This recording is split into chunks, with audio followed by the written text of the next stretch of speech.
네, 안녕하세요. 한샘 교육팀 김광림이라고 합니다. 네, 이번 시간에는 짧게 여러분들 부엌 수설계함에 있어서 주의사항들 그리고 숙지해야 될 사항들 간단하게 정리해 드릴 수 있도록 하겠습니다. 네, 여러분들 부엌을 설계함에 있어서 가장 첫 번째로 우선시 설계되어야 하는 부분은 첫 번째로는 개수대와 가열대. 해당 부분이 가장 여러분들 설계함에 있어서 첫 번째로 고려돼야 될 사항이고, 두 번째 조리대. 소비자가 도마를 올려놓고 조리를 할 수 있는 두 번째 해당 공간을 여유 있게 잡아줘야 됩니다. 그리고 세 번째와 네 번째, 여러분들 배우셨겠지만 준비대와 배선대는 이제 부엌의 현장 공간, 그 다음에 소비자의 니즈, 여러분들 디자인 니즈에 따라서 우선순위를 잡아서 일단은 1번과 2번 개수대와 가열대가 그리고 조리대가 세팅된 이후에 여러분들 공간을 잡아주시면 된다라고 보시면 될 것 같습니다. 자, 첫 번째, 여러분들 가열대 부분 설계함에 있어서 가장 참고적으로 숙지해야 될 부분 같은 경우는, 첫 번째, 여러분들 가열대 좌측 우측 부분에 냉장고와 키 큰 장이 올 때는 그 사이 간격을 300 이상 띄운다. 이 내용을 숙지를 해주셔야 됩니다. 꼭 필히 300 이상은 아니지만 이 부분 같은 경우는 여러분들 주의해야 될 점이 뭐냐면은, 기본적으로 여러분들 이 그림 한번 보시면은 키 큰 장 혹은 여기 부분에 냉장고장이라는 게 왔을 때 이 가구의 측면부, 이 측면부는 주로 여러분들 이피판이라는 아이가 붙게 됩니다.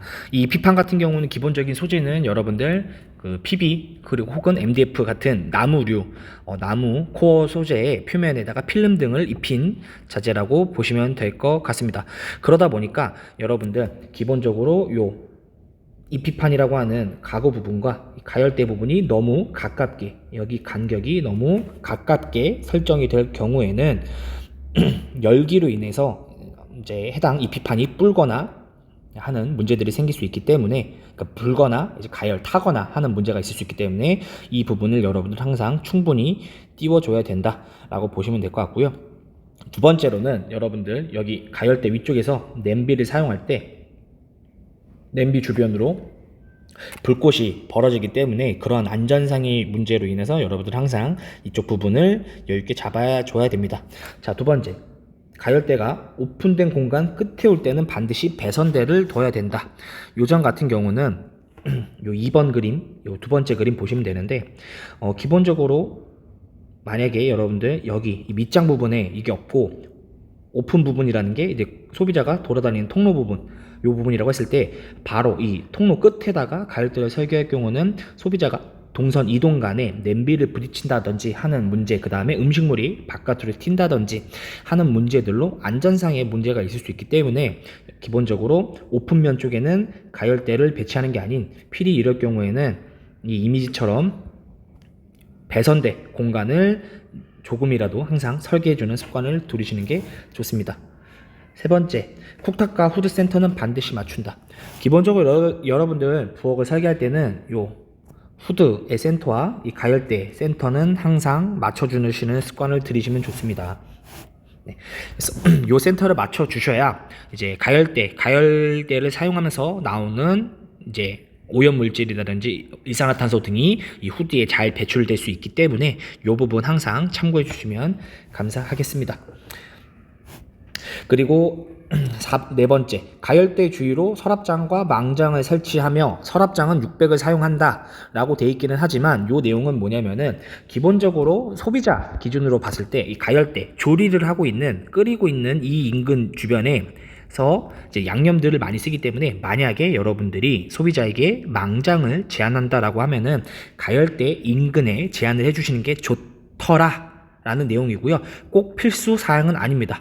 두 번째, 서랍장은 600을 사용한다 라고는 했지만 꼭 600 고정은 아니고요. 현장 여건이라든지 설계 디자인에 따라서 600 또는 900을 사용한다 라고 봐주시면 될 것 같습니다.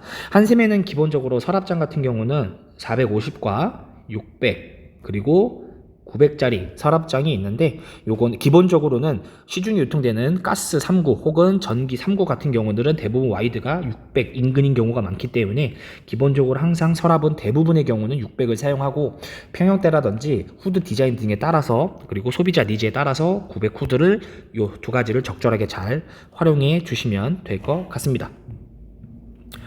두 번째, 여러분들 개수대를 설계함에 있어서 주의사항 같은 경우는 준비대가 없이 설계될 때, 이 개수대가 준비대가 없이 설계해야 될 때에는 싱크장의 최소 사이즈는 1000이라고 되어 있는데, 이 내용 같은 경우는 뭐냐면은 여러분들 우따내기라는 개념을 배웠을 겁니다. 우따내기 이제 대리석 상판이 있을 때 요 싱크볼, 언더 싱크볼을 오른쪽에서 몇만큼을 따야 되느냐, 요 내용인데, 기본적으로 요 우따내기 이 싱크볼을 붙이기 위해서는 요 하단 이미지처럼 브라켓이라는 게 붙습니다. 이 브라켓을 설치하기 위해서 최소 필요한 우따내기 값이 55라고 보시면 되기 때문에 요 부분이라고 보시면 됩니다. 왜 그러냐면은 시중에 유통되는 대부분의 싱크볼의 너비 같은 경우는 대부분 850인 경우가 많습니다. 850을 기준으로 싱크볼이 좀 크면은 이제 좀 큰 싱크볼, 그 다음에 좀 더 작으면은 작은 싱크볼이라고 항상 얘기하기 때문에 이 점 참고해 주시고요. 만약에 여러분들 900짜리 싱크장에 850짜리 싱크볼이 들어갔다라고 하면은 우따내기 값은 기본적으로 25라고 보시면 됩니다.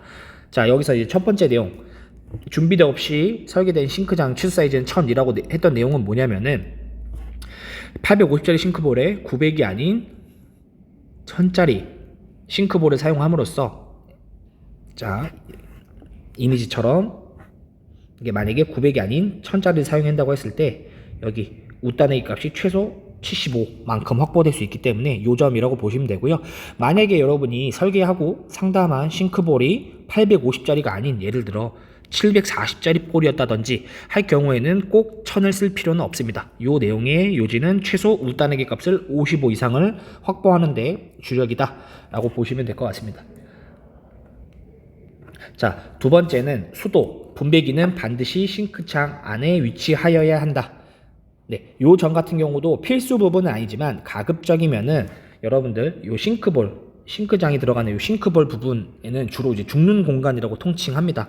왜냐면은 요 분배기 안쪽으로 분배기가 주로 요 싱크장 안쪽으로 들어가고, 그 다음에 싱크장에 들어가는 부분은 일반적으로 요 싱크볼 등의 문제로 인해서 수납이 애초에 좀 어려운 부분이다 보니까 주로 같이 버리는 공간이다 라고 보시면 됩니다. 그래서 이 내용의 요지는 여러분의 나중에 현장에 봤을 때 수도 그리고 혹은 전체 보일러 분배기라고 하는 부분들은 싱크장 안에 들어올 수 있도록 꼭 잘 체크해 주시는 게 좋더라에 대한 내용이고요. 그리고 참고적으로 조금 더 하나 더 숙지해야 될 부분은 간혹 가다가 신입사원분들이 많이 실수하는 내용 중에 하나가 가구에서 요 측판, 한샘 가구는 밀란 제품 기준으로는 측판 같은 경우는 15T입니다. 15T인데 간혹 가다가 신입사원분들이 요 분배기가 이렇게 측판 끝에 걸리게 하는 경우들이 많이 있는데, 꼭 이렇게 안 걸리도록 조금 더 안쪽으로 싱크장이 측판에 걸리지 않도록, 싱크장 측판에 분배기가 걸리지 않도록 요 점 참고해야 주시면 감사하겠습니다. 그리고 3번 사항 같은 경우는 개수대 위쪽으로 플랩이나 유리문을 주로 설치한다라는 내용이고요. 꼭 필수적인 내용은 아니다 라고 봐주시면 될 것 같습니다. 그래서 여기 이미지 보시면은 이게 이제 이미지 보시면은 이렇게 이피판, 그래서 우따내기 값 같은 경우가 우따내기 값이 충분하게 여러분들 설계하지 않게 되면은 이렇게 그 브라켓이 걸릴 수 있는 영역이 안 나오다 보니까 설치가 안 될 수 있다 라는 점, 이 점 참고해 주시면 될 것 같습니다. 자, 3번 휠라.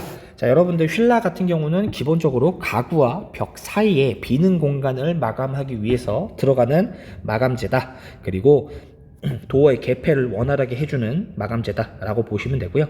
기본적으로 30 이상으로 여러분들 항상 설계해 주시는 게 좋고, 최소값은 휠라의 여러분들 최소값은 20이라고 보시면 됩니다. 20 이하는 현장에서 재단, 시공이 불가능하다. 그래서 휠라 같은 경우는 아예 안 들어가거나 0 또는 넣게 되면은 20에서 한샘 규격인 75 내외로 설계하는 게 일반적이고요. 안전, 여러분들 현장 나중에 가보시면 아시겠지만 벽 가내라는 게 있습니다. 벽 가내. 벽의 기울기가 안 맞는 경우들이 있기 때문에 그래서 20보다는 최소 한 30 정도로 여유 있게 잡고 해주시는 게 좋다라는 거 참고해 주시면 좋을 것 같고요. 자, 두 번째, 벽 옆으로 서랍장 형태의 장이 올 때는 반드시 휠라를 설치해야 되고요. 그다음에 여러분들 여기에 나와 있진 않지만, 자, 여기에다가 플러스 여러분이 숙지하셔야 될 경우는, 자, 벽 바로 옆에 가열대가 오는 경우가 있습니다. 가열대. 벽 끝부분 바로 옆으로 가열대가 오는 경우는 안전 문제, 화구의 열기가 벽에 너무 가까이 닿는 거, 그 다음에 후라이팬 혹은 냄비가 주로 쿡탑보다 큰 경우들이 많기 때문에 소비자 사용상을 위해서라도 항상 기본적으로 벽 바로 옆쪽으로 가열대가 올 경우는 휠라를 50 이상을 사용하는 것을 권장드린다 라고 참고해 주시면 됩니다. 자, 4번 냉장고 벽장. 자, 냉장고 벽장이라 여러분들 아시겠지만 기본적으로 부엌 구성에 있어서 이렇게 일반 냉장고가 있다고 했을 때 이 위쪽으로 수납장 이 부분을 냉장고 벽장이라고 합니다. 자, 여러분들 냉장고 벽장 설계할 때 좀 주의사항 같은 경우는요, 주의사항은 뭐냐, 간혹 가다가 날개벽 유무에 따라 다른데, 자, 첫 번째 여기 첫 번째 이미지처럼 기본 여기 나와 있는 날개벽보다 냉장고가 조금이라도 돌출돼 있을 경우는 이 냉장고에 개폐에 문제가 없기 때문에 여기 휠라 값을 특별히 뭐 많이 주거나 하실 필요는 없이 이 냉장고 장과 냉장고 장을 포함한 휠라가 이 안에 들어올 수 있을 정도까지만 여러분들 잡아주시면 됩니다. 그래서 냉장고장, 만약에 여러분들 상담한 냉장고가 910인데 여러분이 냉장고장을 한샘 스펙 같은 경우는 냉장고장이 950과 1000이 있죠. 근데 여기 휠라를 여러분이 최소한으로 줬다 라고 해서 예를 들어 950과 냉장고장 휠라 20을 설계해도 무관합니다. 근데 간혹 가다가 여러분들 여기 날개벽이라고 하는 게 뭐 800 이상으로 800 이상이라고 돼 있긴 하지만 꼭 800 이상은 아니고, 여러분이 상담했던 요 냉장고보다 이 날개벽이 더 길 경우에 대해서, 이럴 경우에는 여러분들 주의사항이 뭐냐면은 요 사이 간격, 여기 휠라를 최대한 크게 주셔야 됩니다. 그래서 이럴 경우 냉장고보다 날개벽의 깊이가 덜 클 경우에는 여기 내경, 냉장고가 들어간 내경을 최소 1050에서 1100 정도를 확보해 주시는 게 좋습니다.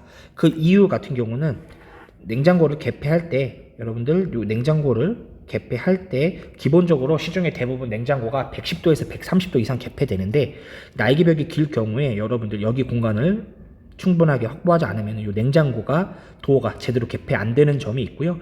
두 번째로는 저 냉장고는 어느 정도 열리더라도 이 냉장고 안에 있는 서랍이 개폐가 되지 않는 문제들이 발생할 수 있으니까 여러분들 부엌을 설계할 때 이 점은 기본적으로 잘 숙지해 주시면 감사하겠습니다. 네, 이상 여러분들 수설계의 이해 기초 부분 안내해 드렸습니다.